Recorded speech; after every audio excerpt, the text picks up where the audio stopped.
back at you with gloves off, and today we're going to be talking with United Independent School District Trustee Javier Montemayor and also attorney Javier Montemayor. And we're going to be talking about one of the major problems that many face in going to school, and that is bullying. Many of us have had a family member, a cousin, being bullied when they were going through school, and a lot of parents always try to find the solution for this type of behavior that goes on in all our schools. You know, because bullying does not have any boundaries. It hits all levels of society.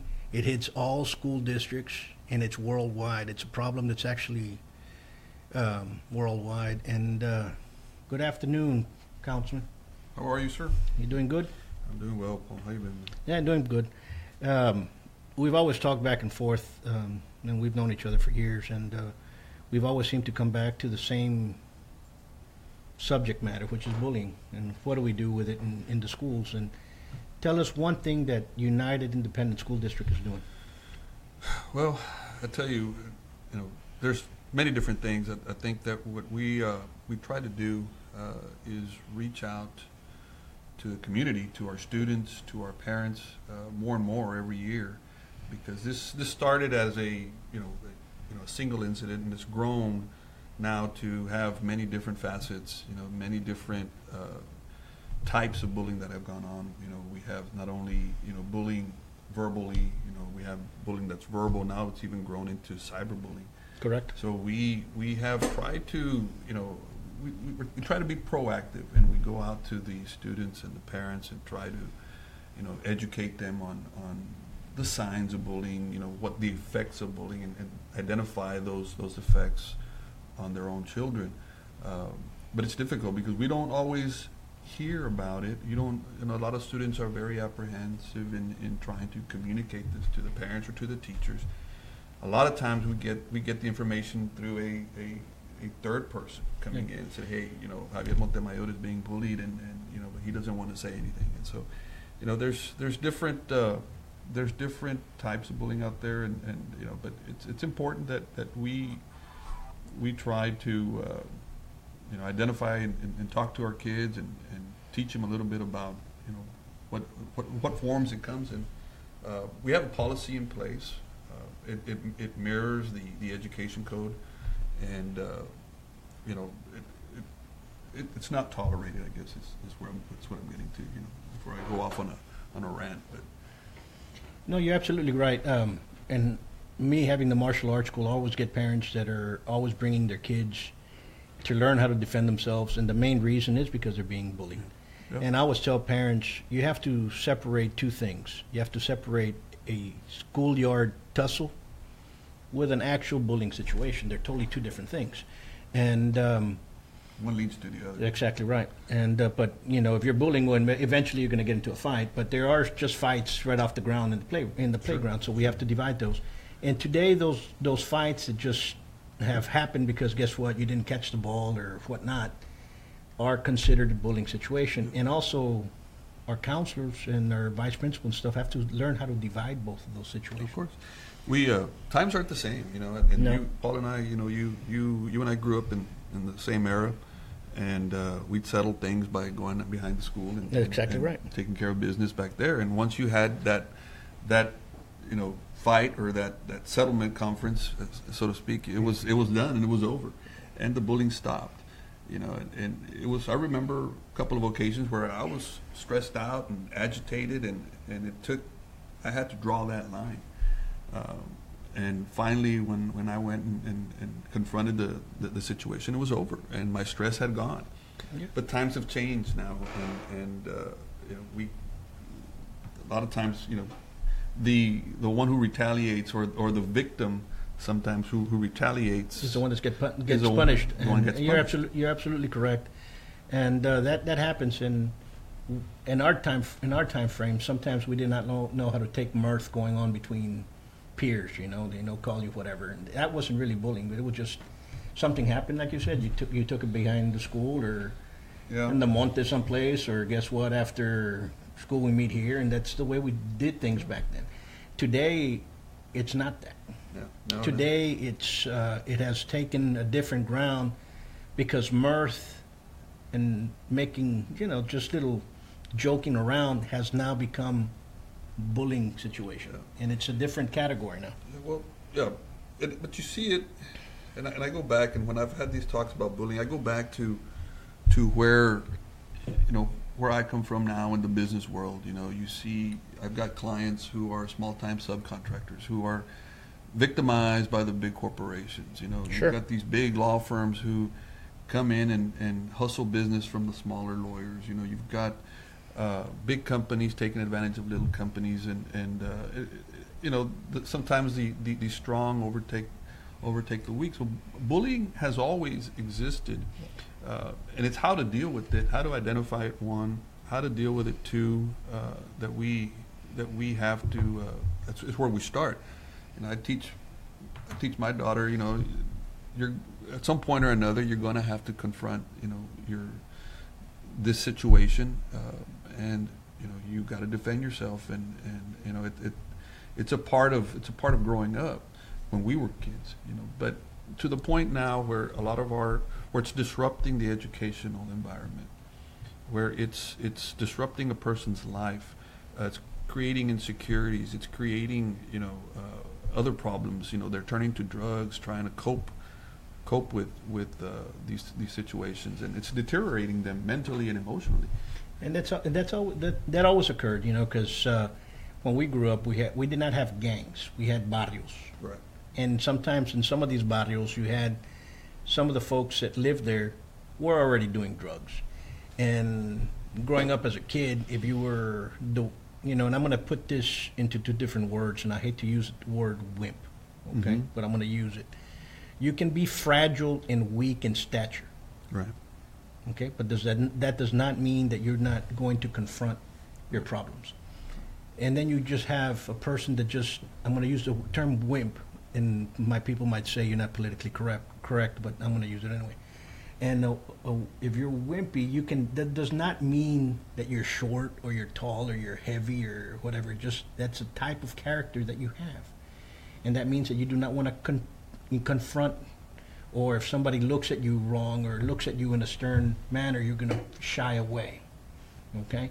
So those kids that shy away will eventually lead to the ones that try to protect you, okay? The tough guys from the neighborhood and stuff, so on and so forth. And maybe those guys are the ones that do drugs, and people are kind of afraid or leery against them. And that's where kids are taking off in a different direction. Yeah, they stand up, and they start attaching themselves to other individuals and other types of environments that may lead them down a different path. You're absolutely correct. I taught a victimology class at TAMU, dealing with victims, not only of bullying, but victimizations of all sorts, domestic violence, bullying, things like that, and we have our natural victims, those who have, special needs. We have the young children who cannot defend themselves. Those are the types of children, and a lot of times those are the ones that get bullied. They don't know how to defend themselves. They're not very aggressive personalities, and so and I feel for these types of kids, and those are the ones that I want to protect, and I want to make sure that they get protected. And so our policy is pretty specific. And what is your policy? Our policy, it's written in our student code of conduct, and I brought a copy with me. It has to do with either written, verbal expression through either electronic or physical contact. You don't have to touch the person. Exactly. You can do it because now we have cyberbullying, right. And back then they might follow you as far as the school bus stop. Right.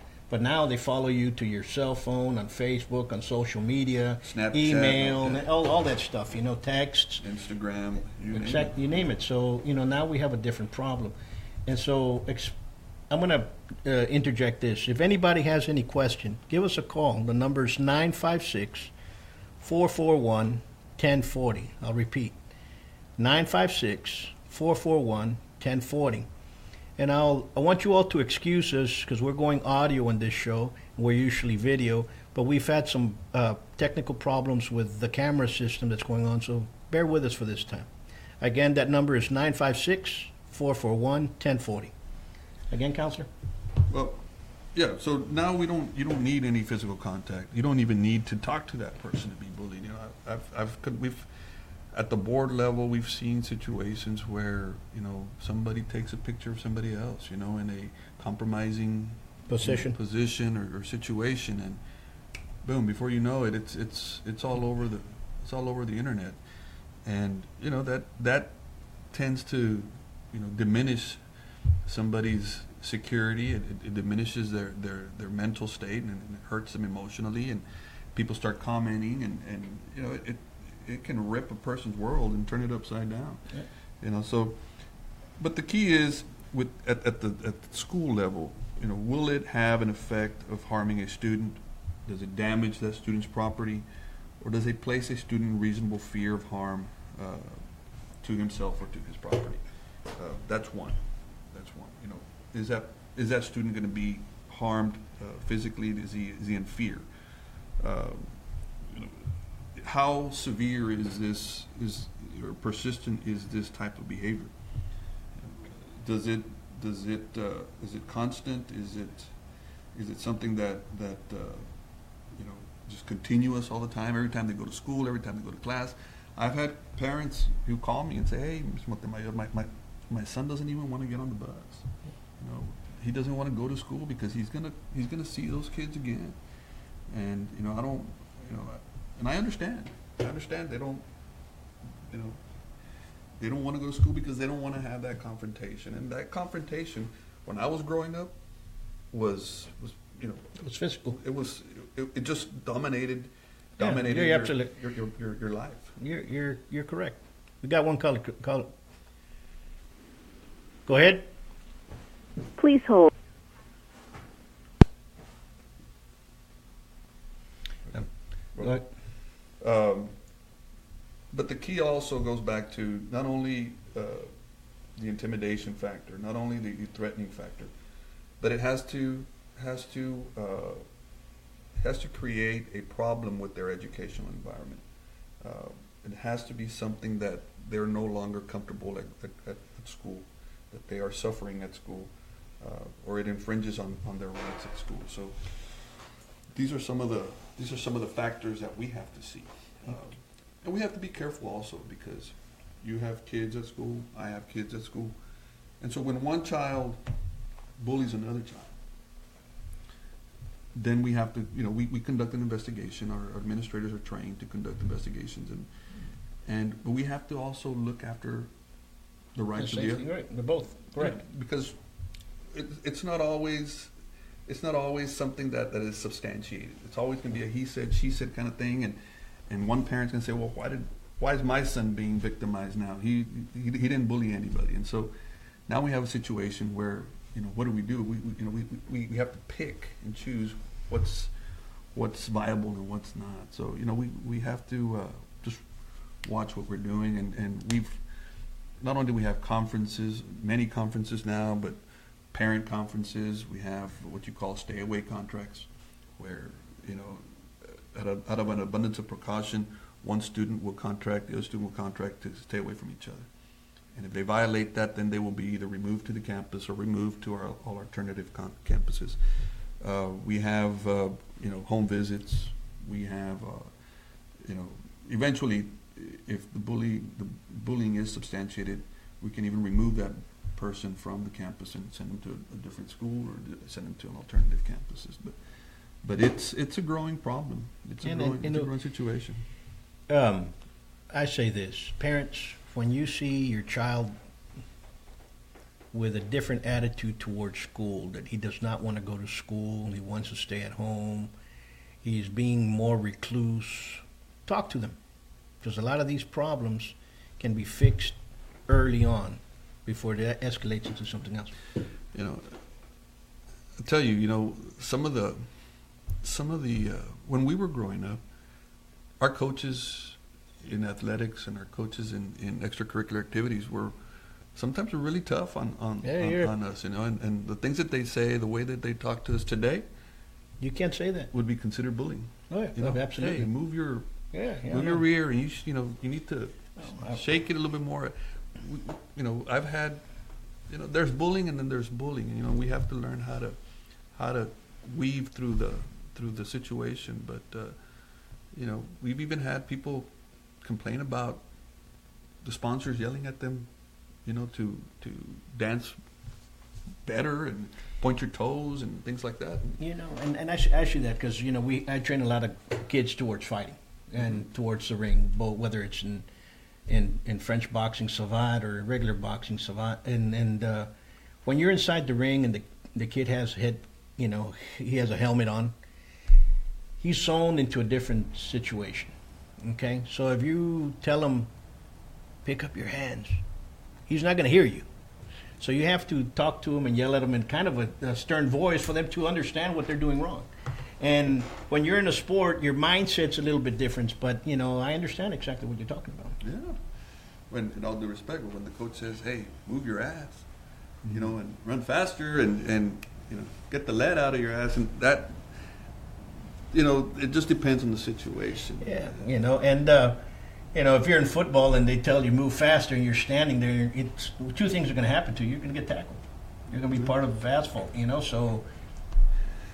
I'll tell you, you know, what is, you know, what we want to try to avoid is where the bullying gets to a point where people start hurting themselves. You know, Exactly. where people start, you know, turning to drugs, where people start, you know, not going to school and not feeling comfortable.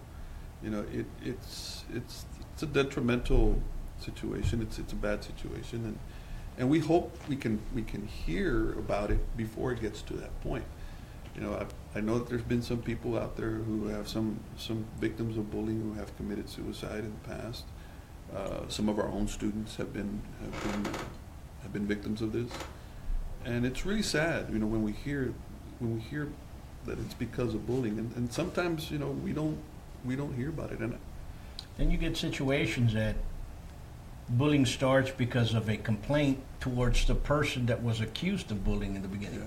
And then that person goes into a traumatized state. And that happened to several folks in some of the school districts here in the past couple of years. And we need to intervene quick. You know, we have a lot of counselors. We have a lot of you know, certified people who can deal with these situations. But sometimes we don't hear about it.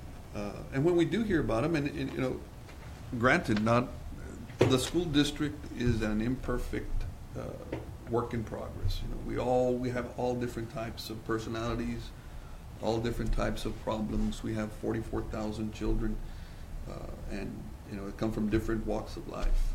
And you know, not everybody deals with it the same way. Exactly right. So, but I promoted last year with one of my, the last several years, been one of my biggest topics is parental involvement. You have to. Parents, you have to get involved. You have to get involved in every step of your child's life, okay? I know sometimes we work hard, we get home late, and you want to crack open that six-pack, but guess what? Listen to your child first. You know, we have children who need, you know, help with their homework, and they need, you know, just guidance, overall just guidance and getting better.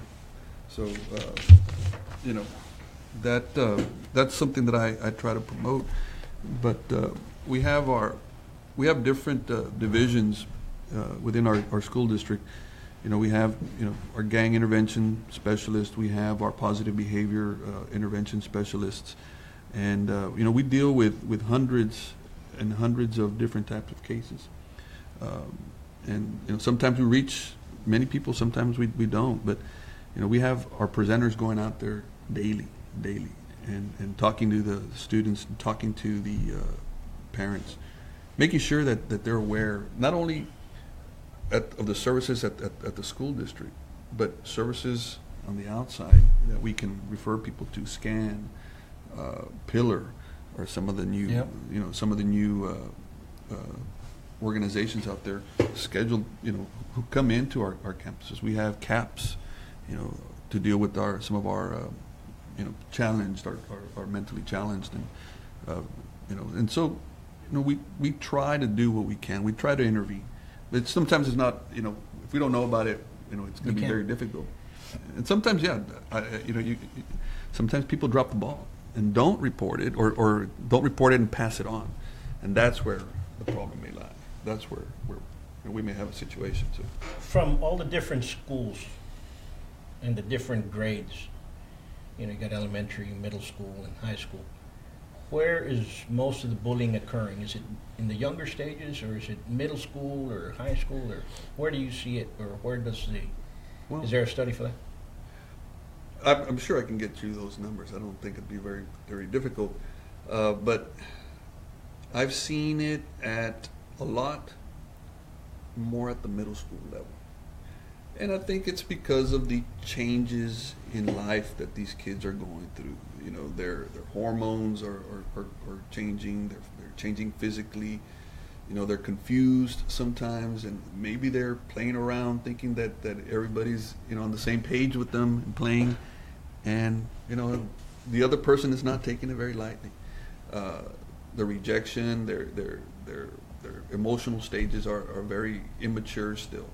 There's a lot of immaturity. I've seen some at the elementary schools also. I think those children are a little different. They're reacting to things sometimes. They're children. They're not intending to hurt as some of our older kids are, like the middle schools. And I think we had a situation recently at the high school where we had a cyberbullying situation that was actually published nationwide. It was broadcast all over, and we try to encumber that into our policy, because before we didn't have cyberbullying. The cyberbullying part just come around recently. So we're trying couple of years. So we're trying to adjust. So we're trying to adjust to the whole thing. So one thing that I see, and I see it on social media a lot, and you get sent, is all these kids, when there's a fight, everybody's taking video of it and uploading it on YouTube. And you can go up there and just put YouTube Laredo fights, and boom, you get all sorts. There's hundreds from all over the place, and they're all in high school. Yeah. And you get in middle school as well, and they're all in the bathrooms and the gyms and so on and so forth, and you're like, well, the problem is that people are liking them. Yeah, they're clicking like, instead of getting in and stopping it or preventing further damage. People are. When we grew up, we saw a fight, and you would try to break them up. You weren't there. Also, we didn't have phones at there. Yeah, after a while, I was like, but. You let them have it for a couple of times, and all of a sudden, guess what? You got the best of this one, and you stop them. Well, but nowadays, everybody has a phone. Yeah. We didn't have phones back then, so that's a different story. It's important, and I guess, talking to parents and talking to the community people, as you do, and I do, and Sergio does, what are some of the characteristics of somebody who's been bullied? Yeah. That's important to see. My daughter is very quiet overall. Sometimes I have to ask her, "Hey, is somebody bullying you?" No, no. My son said, "When do you get the same thing?" And I guess from my experience of parents bringing in kids that are, is they don't have eye contact. Their heads are always down. They're looking down. They're not looking up, and that's when I can say that child has had something happen to him where he's a little bit afraid. Okay, and you see the kid that nothing's going on, just happy-go-lucky, looking up and laughing, and that's a total different. Yeah. And I think it's a self-confidence is what I see most in kids that are actually being bullied. We've had a lot of young ladies who have hurt themselves. They become cutters. Yep. And you can see it on their arms. When they're cutting, or they turn to drugs. Or they themselves become bullies also. Yep. So see that can happen, and let's put the bully. You can become the bully in 1, 2, 3 years later. Yeah. You get a short kid that hasn't grown, and he's 11 years old, and he's been picked on Yeah. 7th, 8th Yeah. grade, and gets all of a sudden he gets a growth spurt in 10th grade, and he's the one that's picking on everybody in 11th and 12th. That's right. That's right. You know, now he's payback. Now it's You time know for what I'm payback, saying? you And know? you Yeah. used to see that a lot. Yeah, you know, I remember when I'd been bullied, and I still know the guys who bullied me, you know, but when I drew the line, it was done. And, you know, now, you know, I see them, and you know, it's a lot different situation. You know, there's respect now, you know, but you have to draw that line, you know, and what I try to teach is, you know, self-respect, you know, confidence, you know, and coping skills. I think our children nowadays don't have a lot of strong coping skills. When we start giving awards to 9th and 10th place and 7th and, you know, 6th and 7th place, and, you know, everybody's a winner, there's no losing, it really doesn't help our coping situation. You know, I think in life, people lose. You're going to lose. You're going to fail, and that just makes you a stronger person. You know, we grew up in a society here in Laredo that I'm gonna talk, and it was kind of like, if you come home with your butt whipped, we're gonna whip your butt. Yeah. Your uncles told you that. My father told me that. I know your father told you that. So, I mean, that's what we grew up with. You know, so we had to stand up for it. For it's gonna happen. I remember one time we were living in Louisville, Kentucky, and the school was a couple of blocks away. And I ran home because there were about 6 kids following me. You know, I entered the house and I slammed the door, and the kids started throwing rocks and broke one of the windows. And my dad goes, "What's going on?" "Well, they want to beat they're gonna beat me up." My dad took me outside and he goes, "Which one?" "Okay, you go first." And here I had, you know, he put me out there to fight somebody. Now you do that now, you have Child Protective Services. Oh, yeah. You know, but you know, but it's a total different world, no, you know. kids, And I've seen some kids who just completely disrespect their parents now, and yeah, and you know, I told 2 different stories. You know, my mother, of all people, was one of them who said, "Look, you know, I don't want you to start the fight. Vale más que that you're not the one who goes out there and bullies people. But if somebody comes and picks on you, you damn sure better end it." Yeah. You know, and that was always kind of, you know, a guide. And you know, I kind of told regrettably, I told my daughter the same thing when she was in 1st grade or something. Some little girl had been pinching her, and she would come home with bruises, you know. Yeah. And, "Hey, what's going on?" "She's pinching me." And I said, "Look, you know, you need to draw the line. You know, one time, that's all it takes, just one time, and I guarantee you that she'll never pick on you again. Well, you're going to be mad at me, and you're going to be mad at me, and you're going to get upset at me because I hit her." And I say, "Well, look, I'm going to be upset at you if you don't hit her, if you don't defend yourself." You know, and perhaps that was not the best or the best advice back then, but you know, you know, if I'm not here tomorrow, you know, how is she going to defend herself? How is she? You're absolutely correct. You know, you can't let people step all over you, and there's got to be a point that just it stops, and you know, I'm not advocating violence, but you know, at some point you gotta draw the line. I don't want anybody to go out there and pick a fight. Sure. But also don't condone somebody to coward. Of course. You know. Okay, and I think that's worse off, because one time you bow your head, it's going to be very hard to pick it back up again. Yeah. And I think that's where Mm-hmm. I think there's a lot more preventive. If we as parents would listen and pay a little bit more attention, there's a lot more preventive measures in how we can teach our kids not to get their head down, not to bow their head. Not to bow your head, not to. And because it's very hard for that child to pick it back up again. And you see it in life. Yeah. And you see some of these guys that were bullied when we went to high school. And you look at them now and they still, you know, they look down the ground. You know, you're like, "Wait, what's going on here?" I mean, you've seen it. Yeah. You've seen it. And once you get that type of reputation that you're basically a pushover, it just it continues. And it's the same thing in business, and that I've learned. You know, this bullying is not just individually. It's more of a I guess it's a global thing, definitely, but it's more of it happens in business, it happens in sports, excuse me, it happens all over the place. Yeah. And as a business person, if you allow yourself to be dominated by somebody else, then you're going to lose clients. You're going to lose businesses, and you're going to lose money, and you've got to draw the line individually, as a business person, as a student, just you have to draw the line. And I mean that happens, and in business that happens all the time. You see that as well. I represented a company not too long ago who was, several companies actually, who were subcontractors of a bigger construction company. And the construction company had a reputation that they controlled a lot of the contractual work, the procurement work here in our community. And they'd hire certain subcontractors. When it came down time to pay them, they'd always cut them, or they'd reduce their pay. And the company complained, and they wouldn't get another project. And so, after a while, they'd come back, they'd get more work.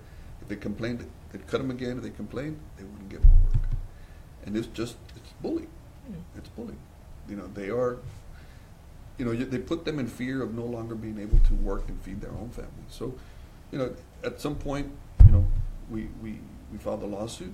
The company came in and paid them. And you're talking a lot of money. Over 3 or 4 contracts, you're talking about $60,000, $100,000, $200,000 a year that they cut. And, yeah, of course, that hurts you. So yeah, so it's a form of bullying. It's a form of bullying, and here in our scenario here with students, it happens. It happens, and there's strong legislation out there. Our state has moved in a way that they want to prevent it, and we've had very strong advocates of it. There's a lot of groups out there who talk about it, but there's not a lot of people who actually get down in the gutter and try to do something about it. They want, perhaps they want the limelight, they want the attention. You're absolutely correct. But, when you go and you talk to those students and you tell them of your life experiences, and how you dealt with situations, these students, they're like sponges, man. They'll grab, and it's an adaptation, I guess, what it is. The more you talk to them, the more they listen and they hear that and they adapt in a positive manner. I'll tell you what you're trying to do. I'll tell you what is major for me is the introduction of technology. That to me is, and I'm not a native of technology. We were we came up with the word processor, and Yeah, you're absolutely correct. It was a different thing. It was a different deal. You get a kid that's 10 years old now, he goes through everything in a heartbeat, and we're still trying to figure out how you started. Yeah, I'm still trying to see how, if somebody hacked into my stuff, I couldn't tell. My daughter can play with my phone and fix it, in 5 minutes, and it takes me, I have to go to the AT&T store and get it done. But you're absolutely correct. Technology has created a whole new battlefront for bullying. everyone. For bullying.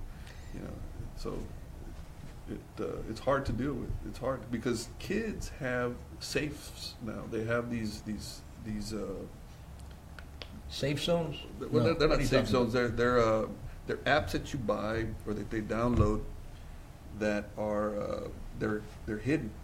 They're disguised, for example, as a calculator. But once you punch in a code, it's it comes into a different app where you can hide all of your communications and all your pictures and all your things. I have one. It's a vault. I'm sorry. It's like a little vault. Okay. Yeah. And so I use my vault for my passwords. Correct. My bank, my Facebook, all my passwords are in the vault. And it's disguised as a calculator. But kids have that. And parents don't see that. If parents don't know, they won't be able to see that. We have an excellent presentation by our instructional technology that has gone around, meeting with parents, talking about these vaults that the children have and how they hide their communications, how they hide their pictures. And you'll be surprised. Some of these kids, have exposed themselves in many different ways, but the bullying, they send it through the vault, and you'll never be able to see it. You'll never be able to know about it. And so, we need to be careful and look after what our kids are doing. Absolutely. So it's a different world nowadays. When I started as a board member in 2010, cyberbullying was, I think they were just trying to coin that word back then. I was kind of expecting to come in and try to improve, our testing and try to improve our graduation rates and things like that. But it's taken a different route. Now, I promote parental involvement specifically to identify things like this, like bullying, like gang interventions, drug problems that we may have and stuff. So, it's taken a different route for me. It's a path that I call it when people tell me, hey, how's UISD doing? It's a work in progress. Yeah. Absolutely. How many employees does UISD have? It's like a own city by itself. We have over 6,000, about 6,500 employees. We have about 44,000 students. We have 4 high schools, 8 middle schools, and 28 elementary schools, more or less.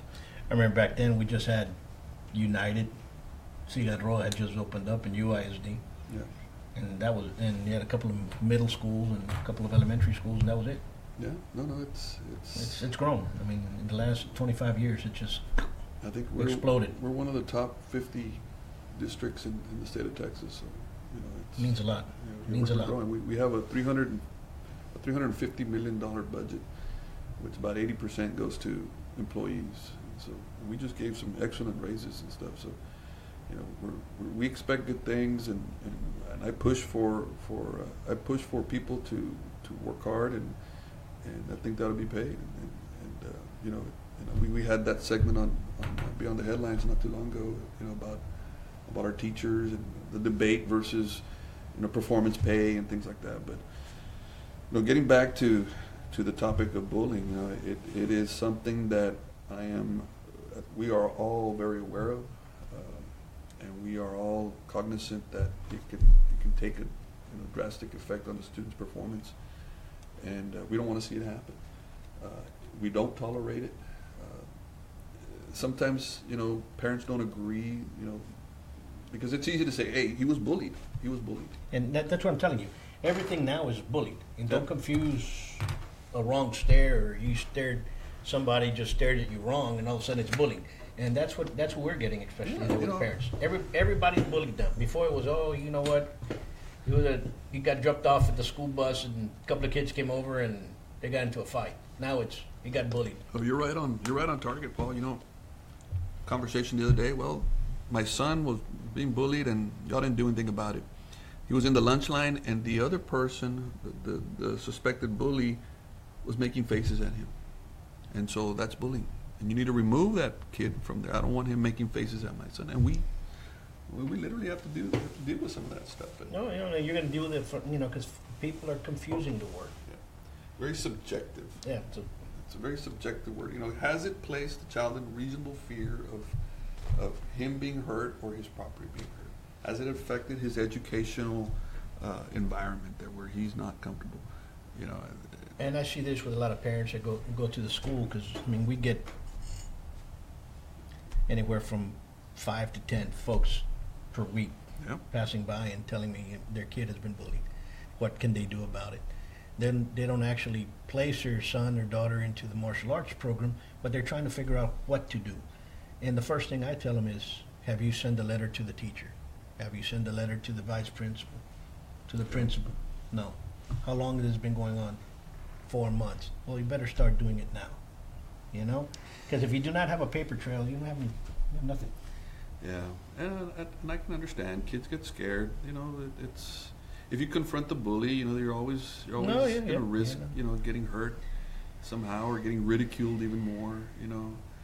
But sometimes you have to confront that problem, and at some point in your life you're gonna have to. It's gonna happen. Yeah. Because if you don't confront it, it doesn't get better.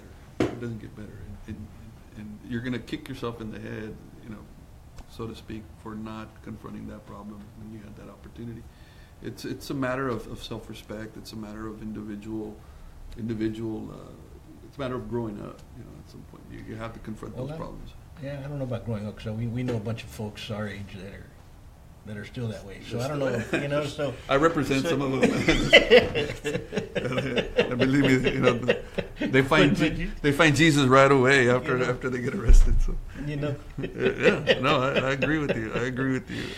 You're absolutely correct. You know, but you know, I think what we want to try to avoid is kids hurting themselves. Yeah, number one. You know, kids not going out and taking drastic measures to cut themselves or commit suicide. They had that blue whale deal going on. Remember? Did you see that? And I heard about it. And it was apparently they will carve a whale with a knife or with a pair of scissors or some sharp object onto their forearm. And who can actually finish? Apparently, that's what they were saying. Finish the whale. The whale. Well, guess what? The kid bled to death. There's had suicides left and right on that stupidity. I was just noticing. I was listening to the news this morning of a young lady up in I want to say it was maybe Connecticut. It was Northeast United States, who'd been convicted for bullying her boyfriend, who texting him to commit suicide and kind of pushing that. You know, and that's the type of situation that we have here. You know, we have a lot of these kids who think it's funny, you know, and they're not listening, and they're not paying attention to these outcries that these children are doing. You know, we have kids posting on Facebook that they're going to commit suicide, and it's an outcry. That's not a normal reaction from a child or an individual. And when kids come out with that and they're posting that, get help immediately.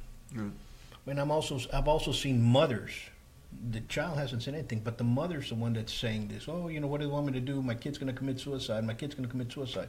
So, you know, I had one parent come in there, and that was the only thing that she talked about. My kid's going to commit suicide. And she never brought the kid to school, but the kid was being bullied at one of the schools. And I go, have you taken him to get help? No, it's because he's going to commit. Well, wait a minute. You know, let's address the problem. Who's saying it? Are you saying it, or is the child saying it? Oh yeah, they have the mothers a lot. You know, the parents many times speak for their child. You know, and you know, they're the ones up in front. They're the ones doing these things, and that can have a negative effect as well, because as this child grows up, you know, the parents aren't going to be there all the time. You're absolutely correct. Here's one, if there is a problem of suicide, there's a problem to those drastic measures, can a child get help through the school? Yes, sir. Yes, sir. We have counselors. Our counselors are there for that reason, you know, and they are trained to deal with the situation, bring the child in, sit in conference with the child, find them the help that they need, whether it's emotional, whether it's mental, whether it's a chemical dependency that they may have, and certainly report it down the line. If a parent would call the school and say, you know what, I just saw a note from my child, he needs to, can you get help for him? Yes, you know, sir. I just caught my son or daughter smoking pot outside, can we get him some help? Yes, sir. Can they do that? Yes, sir. We can. Would the parent get into any trouble? No. In fact, I would welcome that type of report. We need that type of report. The parents won't get into any trouble. You're reporting it. You know, it's almost a duty on the parent to go and report this, and report it to somebody. Whether even if it's not the counselor, you know, report it to the principal, report it to their teachers. You know, the law now, you know, it gives the teachers empowerment to go out and make these reports and report it to whatever officials need to be, that it needs to be reported to. Not only on these kinds of cases of bullying and things like that, but sexual crimes. Sure. All these other types of situations that come up at the school level. But yeah, it's expected to be reported, because if you don't report it and something happens, you know, there's going to be people to blame. As a board member, I'm a staunch supporter of trying to find the need for these kids, trying to find the, get them the help that they need. And if it's reported to a teacher and it's not followed up on, then that teacher is going to have to answer as to why, we dropped the ball. If it's reported to a counselor and it's not followed up on, same thing, So we have the system in place, I believe, to deal with these types of situations, to find the help that they need in the community.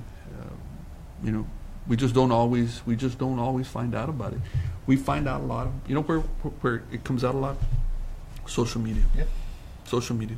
You're going to get people posting, I'm going to commit suicide, and having these outcries, and that's where we hear a lot about these things.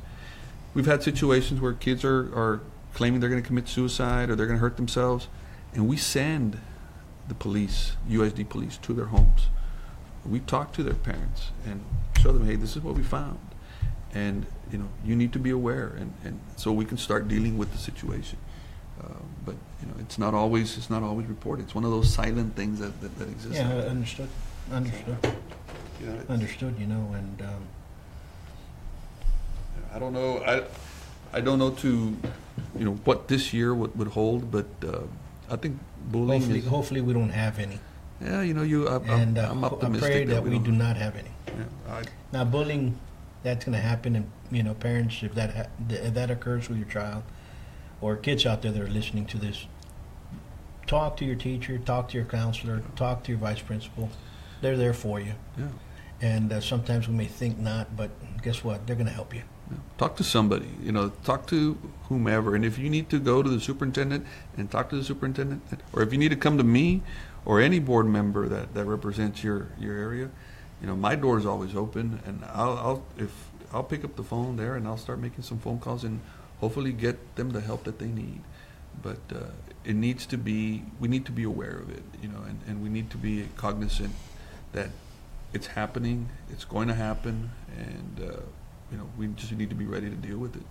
So And the same goes if you want to report somebody that's trying to push drugs or so on and so forth. Let's get this stuff out.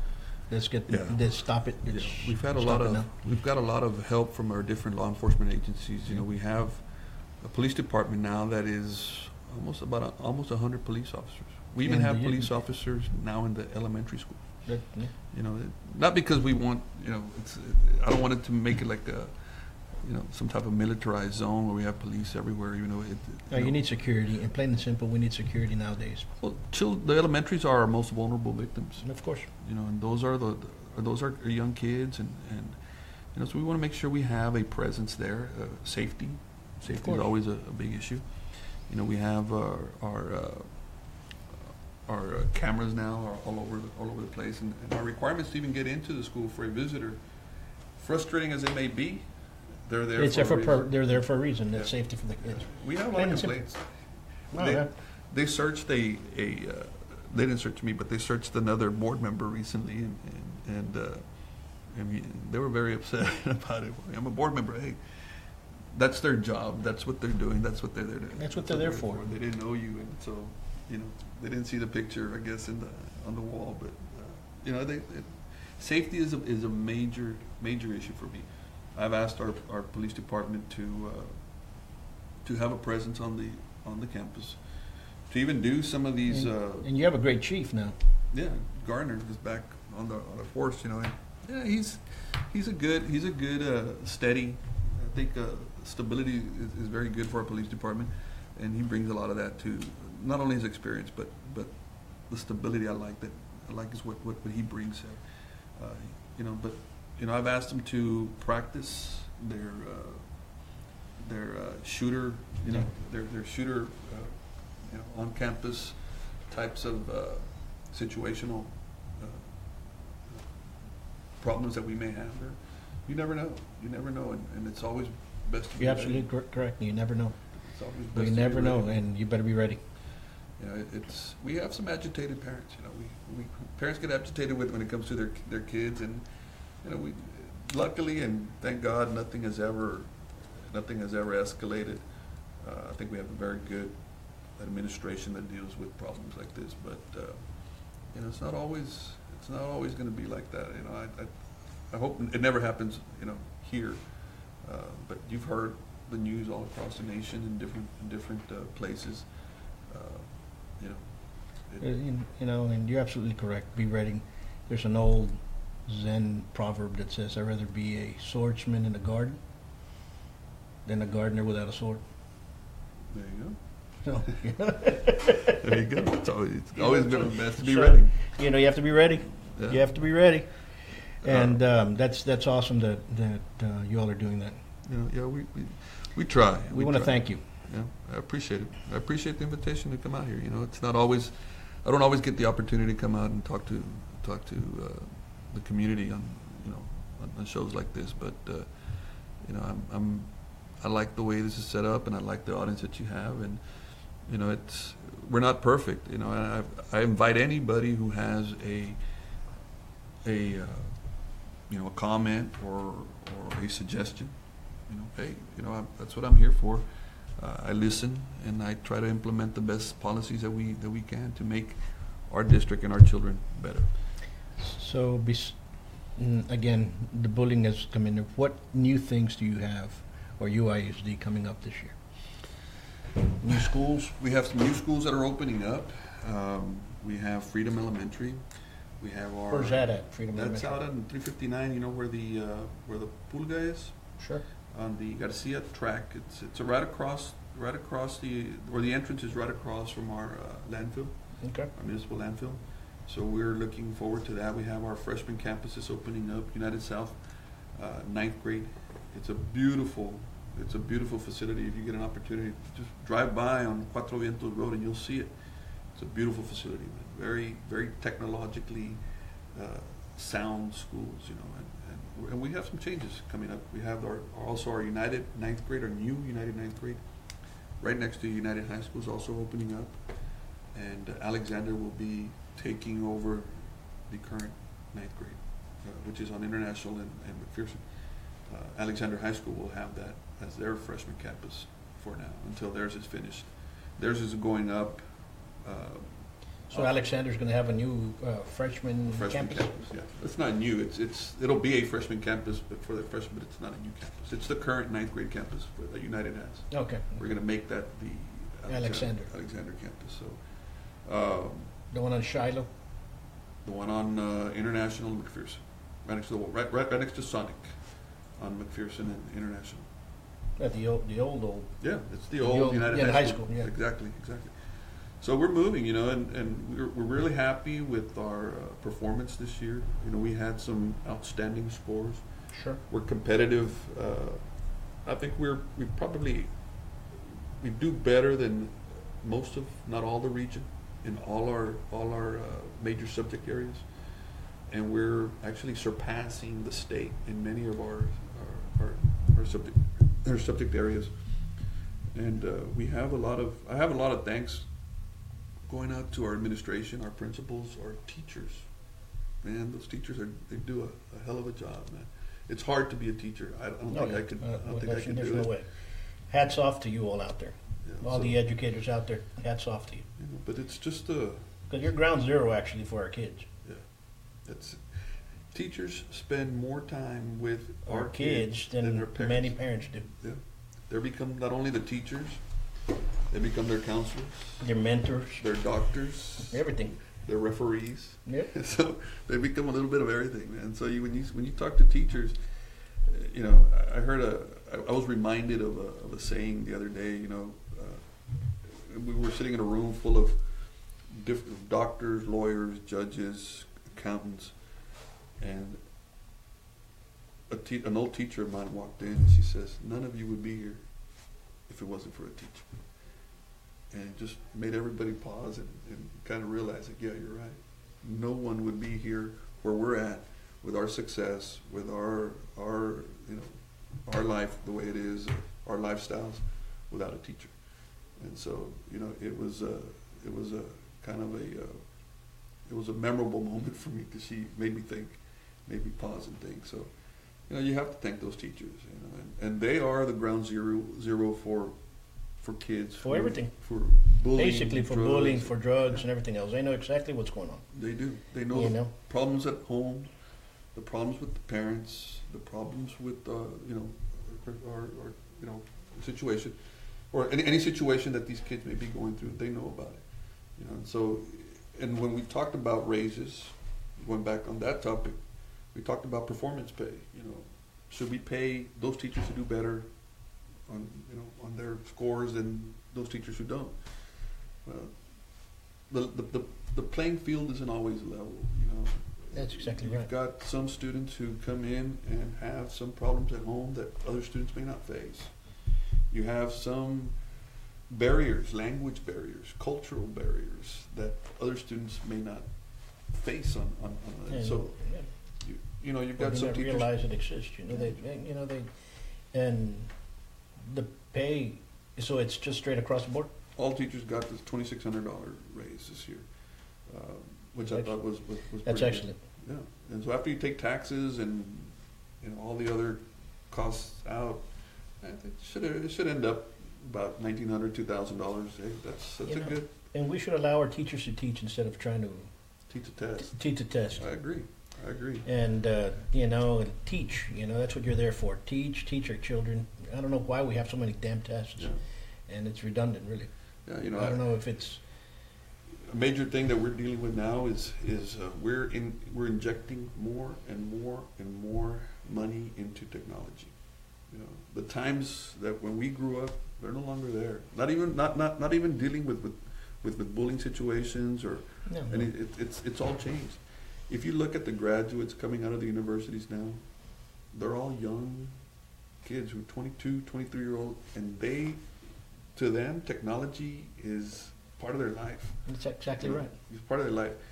And so they're the ones going into the classrooms to teach our young kids, and people like me and some of the older teachers who have been there for 30 years. You have to give them a chance. You have to give them a chance. You have to catch up. Back. Yeah. That's what captures their attention. If you put on an iPad, boom, they're there and they're playing with the iPad and they're learning different worlds. You don't even have to leave Laredo and you find out about different worlds and different experiences, different cultures. It's no longer the chalkboard. No, you're absolutely correct. Even though I got the chalkboard, I got the erasers thrown at me a couple of times in my classes, but it doesn't happen like that. I can't see an iPad going.